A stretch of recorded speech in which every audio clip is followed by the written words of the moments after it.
allá el Evangelio de Juan, capítulo 14, versículo del 1 al 3, ¿verdad? Unos versículos, ¿verdad?, muy bonitos, conocidos para cada uno de nosotros, hermanos. Miren, dice Juan 14, del 1 al 3, en las palabras de nuestro Señor Jesucristo, miren, dice: no se turbe vuestro corazón, creéis en Dios, creed también en mí.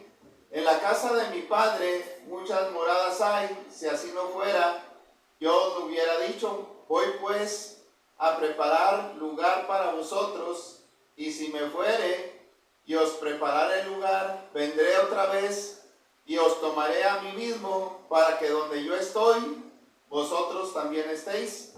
Y sabéis a dónde voy, y sabéis el camino. Hermano, estas palabras que acabamos de leer, el Señor Jesús las pronunció en el aposento alto, ¿verdad?, donde Él celebró la cena del Señor, ¿verdad? Y estas palabras fueron dichas, hermanos, después de que Judas, él ya había salido de la cena, ¿verdad? Hermanos, salió para llevar a cabo la trampa de su traición. En esta ocasión también el Señor les había dicho que, hermanos, antes de lo que acabamos de leer, les dijo: a donde yo voy, vosotros no podéis, ¿qué? No podéis ir.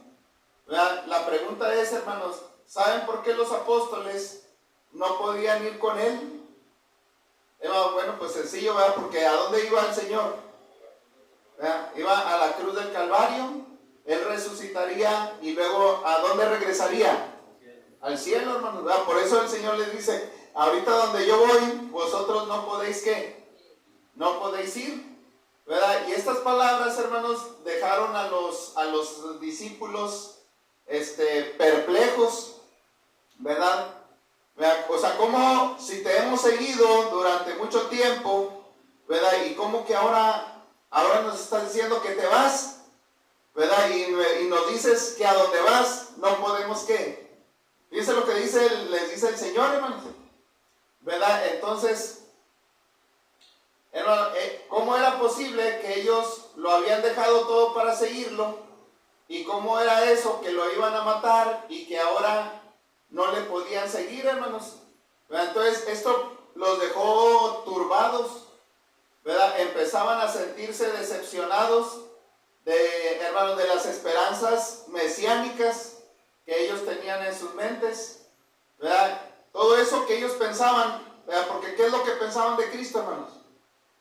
Hermanos, ellos pensaban que Cristo venía como un ¿qué?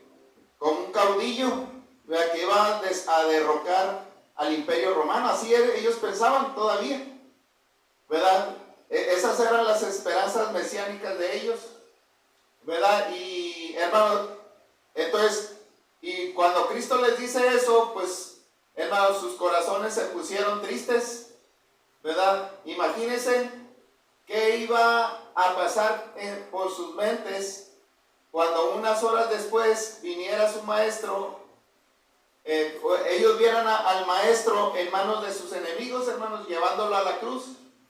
Sin lugar a dudas, hermanos, ellos se iban a sentir abandonados y expuestos a la burla y a la persecución de sus enemigos. Pero también, hermanos, además de su partida, había otra cosa que también les agobiaba, ¿verdad? Porque Pedro, ¿qué había dicho, hermano Donaciano? ¿Voy a ir hasta dónde?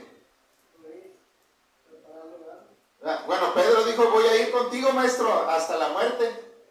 Hermanos, pero el Señor le había dicho que le iba a ¿qué? A negar. Hermanos, parecía que todo aquello en lo que ellos habían confiado se estaba desmoronando en esos momentos. Entonces, si la devoción de sus discípulos, hermanos, era poco confiable, mientras que el Señor todavía estaba con ellos, ¿qué sería una vez que Él se hubiera ido? Hermano, entonces cuando Cristo les está diciendo estas palabras, Él se las dice porque Él ve en sus corazones y él ve en sus ojos que estaban tristes, hermanos, estaban pesadumbrados, ¿verdad? Había consternación en el rostro de ellos, ¿verdad? Y por eso ahora Cristo les da aliento, hermanos, les alienta. Hermano, es verdad que Él mismo se enfrentaba a esas horas de sufrimiento, ¿verdad? Que venían en el momento de la cruz, cuando ya estaba cerca para que le crucificaran. Hermano, pero una vez más el Señor no pensaba en sí mismo, sino, hermano, sino pensaba en las pruebas que les esperaban a sus discípulos. Entonces, hermano, por eso el Señor, ahora ya entendemos por qué dice estas palabras, ¿verdad? Él les dice, no se turbe vuestro ¿qué? Vuestro corazón, ¿verdad? ¿Por qué se estaban turbados? Porque lo que el Señor les había dicho. Entonces, hermano, el Señor les da esta promesa en Juan 14 del 1 al 3. Por eso vamos a hablar de este tema, hermanos, que se llama la promesa de Cristo. Sí, hermanos, se llama la promesa de Cristo. Miren, lo que primero que vemos de esta promesa de Cristo es el requisito de su promesa, ¿verdad? Entonces, él hermanos, está dando un aliento, hermanos, de que Él va a hacer algo por nosotros, ¿verdad? No solamente por los discípulos de aquel entonces, sino que esta promesa es universal para cada uno de los cristianos.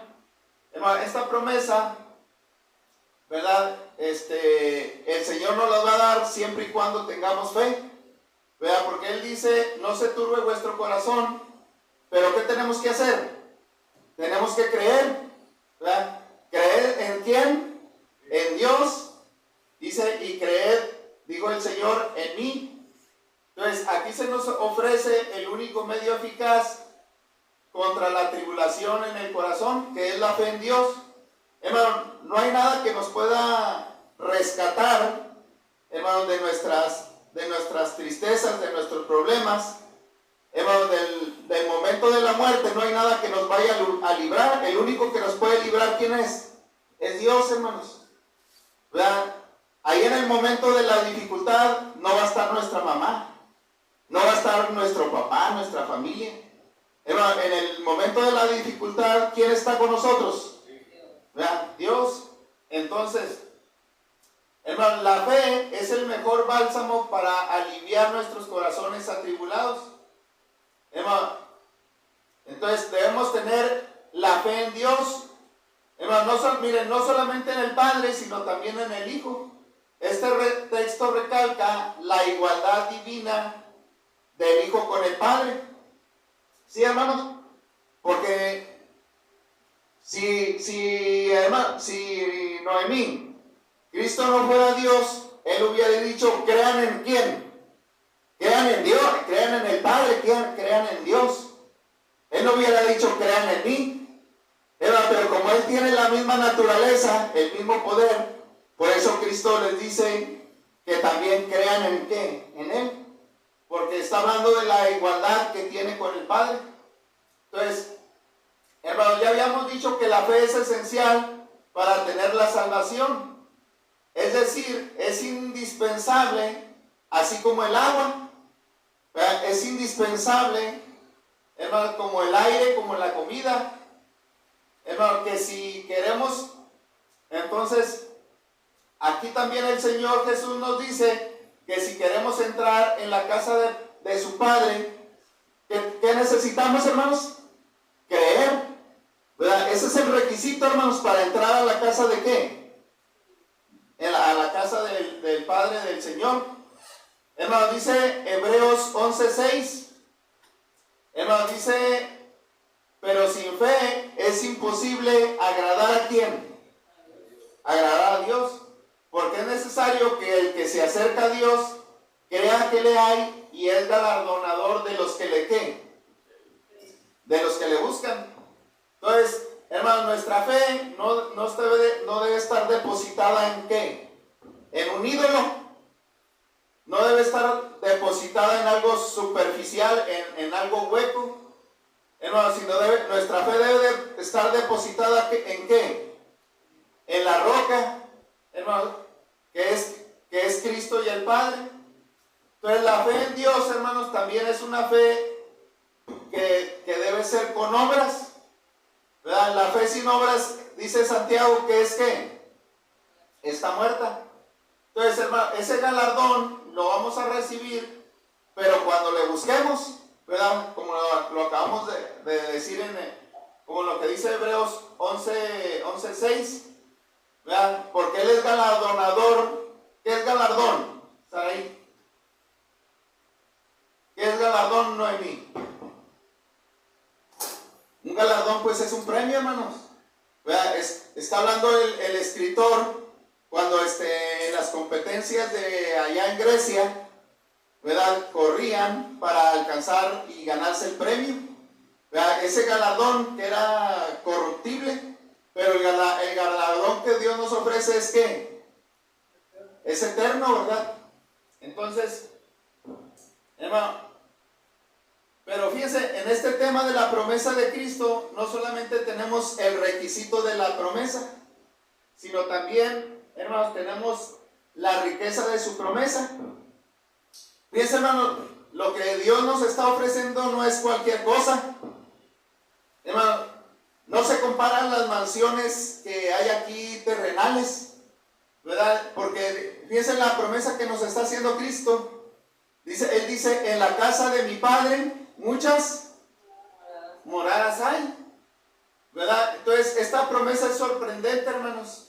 Los discípulos esperaban que Cristo estableciera su reino en este mundo de manera inmediata, allí en Jerusalén, en la Jerusalén terrenal, ¿verdad? Y todavía los que están allá en Jerusalén todavía están esperando eso, hermanos.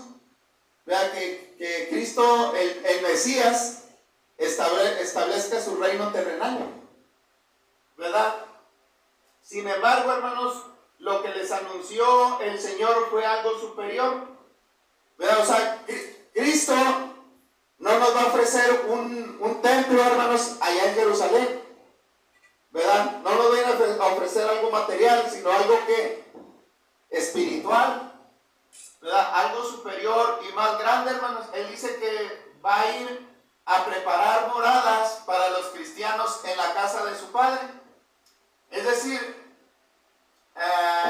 Noemí, ¿dónde está la casa de nuestro Padre? La casa en el cielo, ¿verdad? En el cielo mismo, hermanos. Y esto es maravilloso. Pregunta, hermano, ¿cómo es posible que Dios se haya fijado en nosotros para que nos dé un lugar cercano al lado suyo? ¿Sí, hermano? Imagínense el Rey del universo y que en aquel día estemos ahí a su lado, hermano. ¿No es algo maravilloso? ¿Verdad? Por eso estamos hablando de este tema de la promesa de Cristo. ¿Verdad? Estamos viendo las riquezas de su promesa, hermano. ¿Verdad? Y ese lugar, ¿cómo está lleno de qué, hermanos? De riquezas, ¿verdad que sí? Espirituales. Se dice que en este mundo terrenal, hermanos, en la lista de los más ricos del mundo, ¿quiénes están? Miren, está el más rico ahorita que yo busqué en internet, es Elon Musk. ¿Sí lo han escuchado? ¿Verdad? El gran magnate y dueño de Tesla, ¿verdad? Que fabrica carros eléctricos y realiza viajes espaciales, hermanos. Allá manda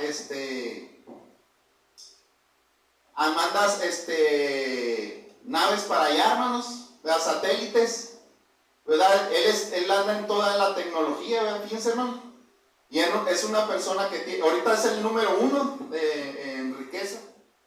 Entonces, imagínense, hermanos, ¿usted cree que si conociera a este hombre, Elon Musk, usted cree que me va a invitar a mí, hermanos, un pobretón, ¿verdad? Me va a mirar para abajo, ¿verdad? ¿Cree que me invitaría allá a su casa, hermanos? Pues claro que no, hermanos. Y esto, hermanos, por eso les digo que la promesa que Cristo hace es sorprendente, ¿verdad? Porque, hermanos, Dios es más grande que todos los hombres más poderosos y ricos de este mundo. Hermanos, fíjense, y Dios se ha dignado en darme un lugar al lado suyo.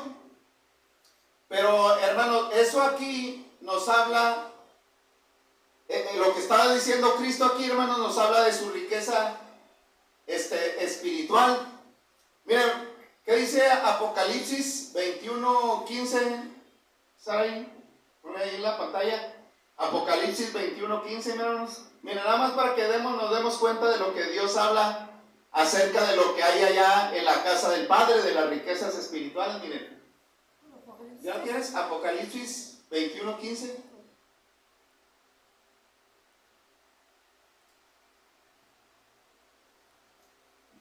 Ok, ahí está.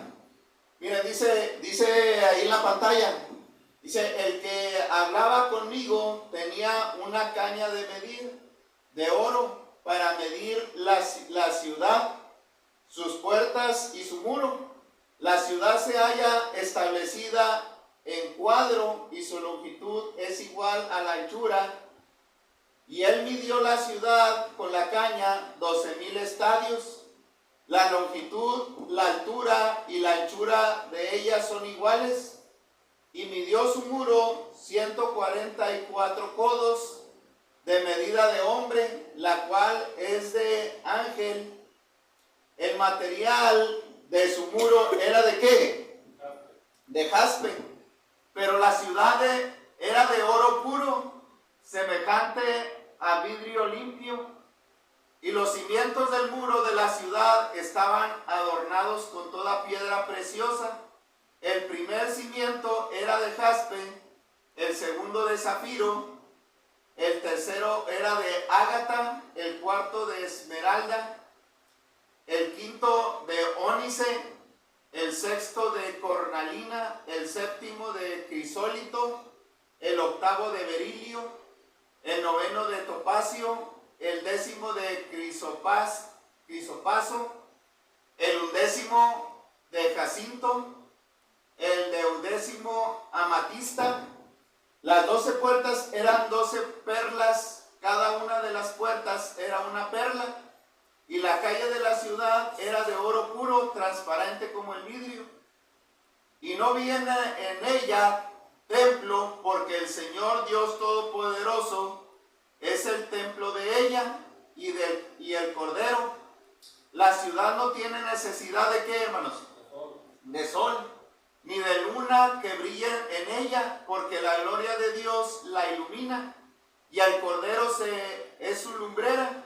Y las naciones que hubieran sido salvas andarán a la luz de ella, y los reyes de la tierra traerán su gloria y honor a ella.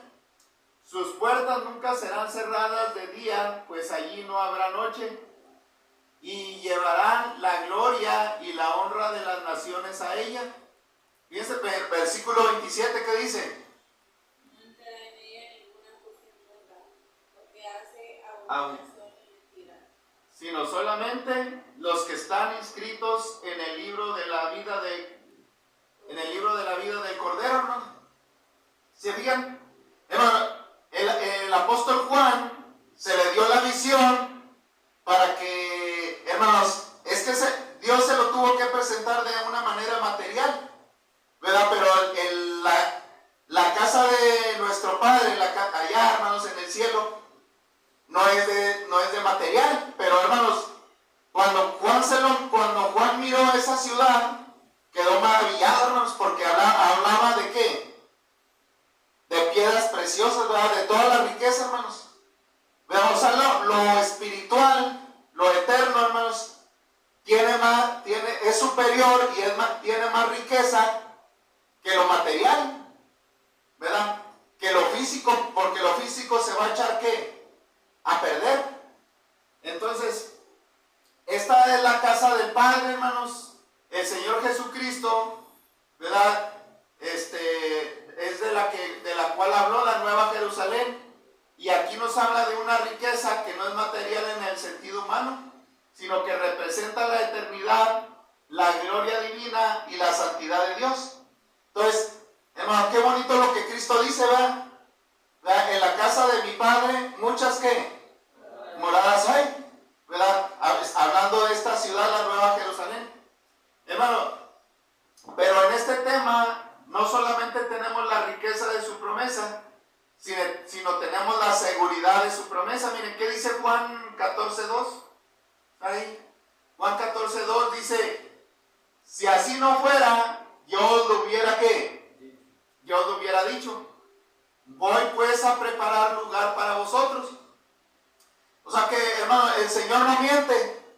Vea, sus palabras son seguras, Él es sincero. Vea, ahí lo dice claramente. Vea, si así no fuera, ¿para qué les voy a qué? Les voy a mentir, ¿verdad? Pero lo que se lo estoy diciendo es que es verdad.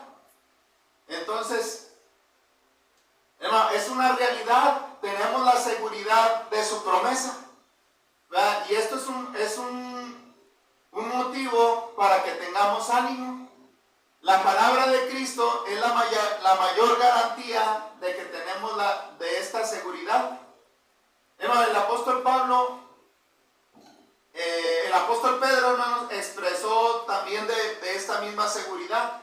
Miren, allá en Primera de Pedro 1.3, hablando acerca de este hermoso lugar, hermanos. Miren, Primera de Pedro 1.3 dice: bendito el Dios y Padre de nuestro Señor Jesucristo, que según su grande misericordia nos hizo renacer. ¿Para qué, hermanos? ¿Verdad? ¿Dónde renacimos? Hermanos, renacimos en el bautismo. ¿Verdad? Renacer es tener una nueva vida. ¿Verdad? Que según su grande misericordia nos hizo renacer para tener una esperanza viva por la resurrección de Jesucristo de los muertos. Para una que vamos a tener, hermanos, una herencia incorruptible. O sea que incorruptible es que no se echa a perder. Dice incontaminada. ¿Qué quiere decir eso? Que no se contamina. Dice e inmarcesible. ¿Qué significa esa palabra? Que no se marchita, hermanos. ¿Verdad? Inmarcesible es que no se marchita, así como las flores. ¿Verdad? Dice reservada en los cielos para vosotros, que sois guardados por el poder de Dios mediante la fe, para alcanzar la salvación que está preparada para ser manifestada en el tiempo postrero. Entonces, hermano, tenemos la seguridad de la promesa de Cristo, ¿verdad? Es segura porque, hermano, Él lo prometió. Él no nos va a fallar, Él es fiel, ¿verdad? Nosotros fallamos, pero Cristo no, ¿qué, hermanos? No falla. Hermano, pero en este tema de la promesa de Cristo no solamente tenemos la seguridad de su promesa, sino también la esperanza de su promesa. ¿Qué dice Juan 14.3? Bien, tenemos la esperanza de su promesa. Dice Juan 14.3, dice: y si me fuere y os preparare el lugar, vendré otra vez y os tomaré a mí mismo, para que donde yo estoy, vosotros también estéis. Y sabéis a dónde voy, y sabéis qué, el camino. Mira, hermano, habíamos dicho que antes de estos versículos el Señor les había hablado de su partida y les había dicho que ellos no le podían seguir por el momento. Vea, ahora les explica que esa partida no implica una separación permanente de ellos. Vea, de hecho, Él no iba a abandonarlos, hermanos, sino que se disponía a preparar un lugar en el cielo para ellos, vea, en la casa de su Padre, a fin de que pudieran estar siempre juntos, hermanos. ¿Verdad? Entonces, esta es una figura fácil de entender. Tiene que ver con un anfitrión, hermanos, que se adelanta a sus invitados para tener todo preparado cuando ellos lleguen. ¿Verdad? Como cuando hay una boda, hermanos. De hecho, Cristo es el esposo de ¿qué? De la iglesia, hermanos. Y a eso se fue, hermanos, al cielo. ¿Verdad? Y Él va a regresar, ¿por qué? Por la esposa, que es la iglesia. Hermano, y Él se adelantó para preparar todo, hermano. De hecho, en Apocalipsis hablan las bodas del ¿qué? Las bodas del Cordero, hermano, se van a llevar a cabo, se van a celebrar, ¿verdad? Entonces, ahora bien, hermanos, fíjense, aquí surge una pregunta importante. ¿En qué sentido era necesario preparar el cielo para que los hombres pudieran morar allí. Entonces, para contestar a esta pregunta hay que pensar en el pasado, hermanos, cuando Adán y Eva fueron expulsados del paraíso terrenal. Vean, cuando ellos pecaron. Ahora fíjense, si ellos fueron expulsados, ¿cuánto más el hombre terrenal tiene cerradas las puertas del paraíso celestial?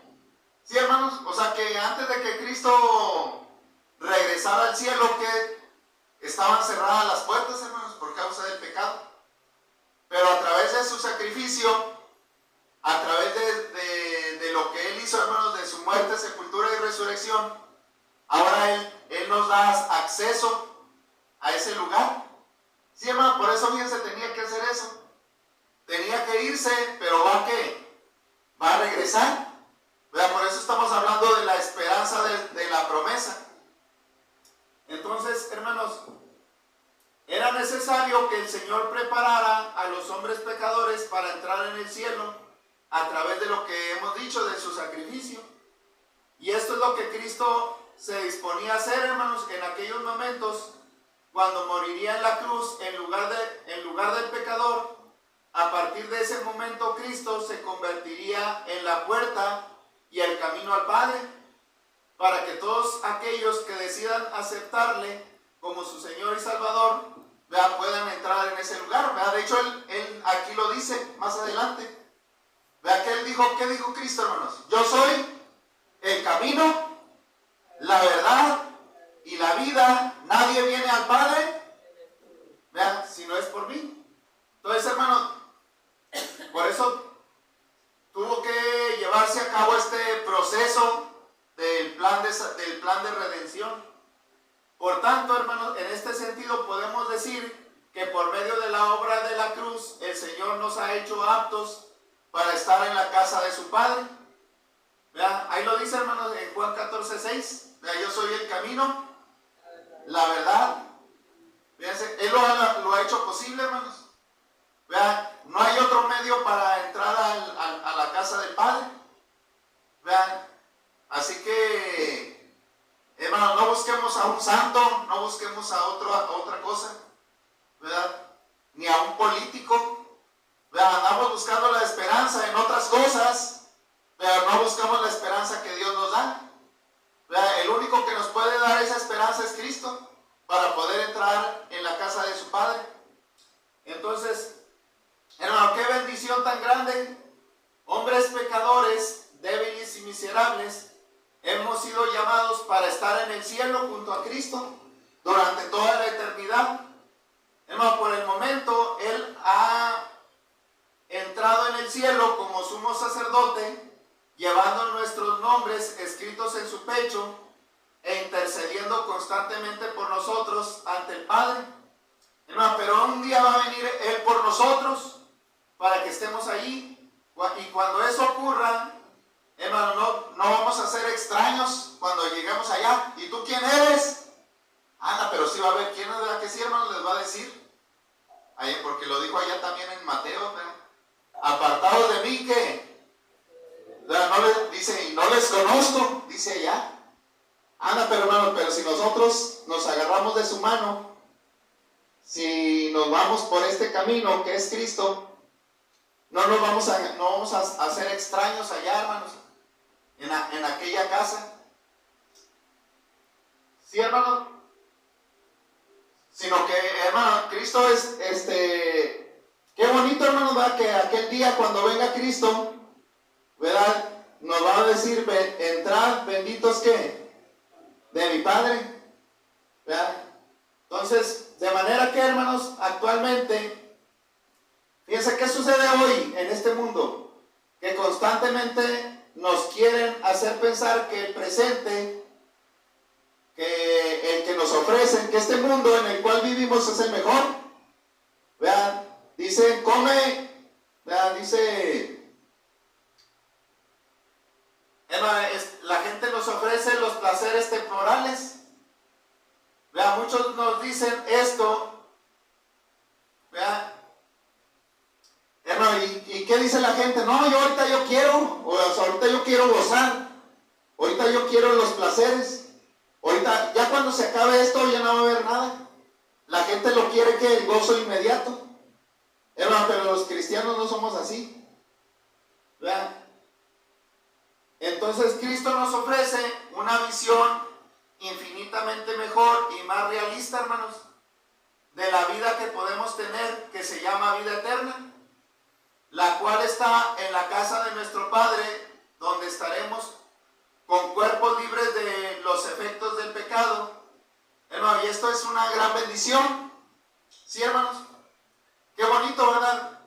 Él dice, y que va a volver, hermanos, para que donde Él está, nosotros también que estemos. Pero por eso los cristianos, ellos se gozaban, y cuando se miraban en las reuniones, el saludo no era Dios te bendiga, sino que ¿cuál era el saludo? Maranata. ¿Cristo qué? Cristo viene, hermanos. Entonces, es el gozo que debemos de tener, hermanos. Este versículo de Juan 14, del 1 al 3, debemos de guardarlo en nuestro corazón, ¿verdad? Para que podamos tener ese consuelo, tener esas fuerzas para seguir adelante como cristianos, ¿verdad? Seguir en la lucha. ¿Sí, hermanos? Dios les bendiga.